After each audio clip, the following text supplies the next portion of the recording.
শিল্পী তুমি প্রিয় সাইদি, তোমাকে জানাই সালাম। আমরা যে ভিডিওটি এইমাত্র দেখলাম, আমরা দেখতে পাচ্ছি কিছু ভাই তারা তাদের প্রিয় মানুষকে দাঁড়িয়ে সালাম দিচ্ছে, তারা তাদের প্রিয় মানুষকে দাঁড়িয়ে ভালোবাসা প্রেরণ করছে।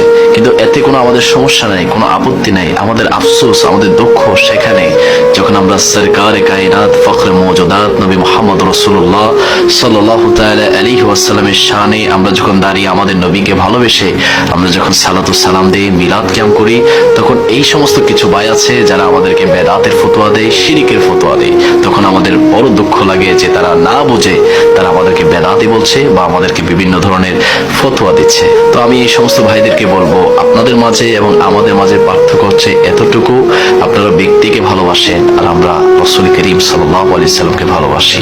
আপনারা ব্যক্তির সম্মানে দাঁড়িয়ে তাকে সালাম দিচ্ছেন, আর আমরা আমাদের জান, আমাদের প্রাণ, আমাদের ঈমান, দু জাহানের বাদশা নবী মুহাম্মদ রাসূলুল্লাহকে আমরা দাঁড়িয়ে সালাতু সালাম দেই। এতে আমরা প্রশান্তি পাই, আনন্দিত হই এবং আমরা আমাদের অন্তরে ইশকে মুস্তাফা জাগ্রত করতে আমরা সক্ষম হই।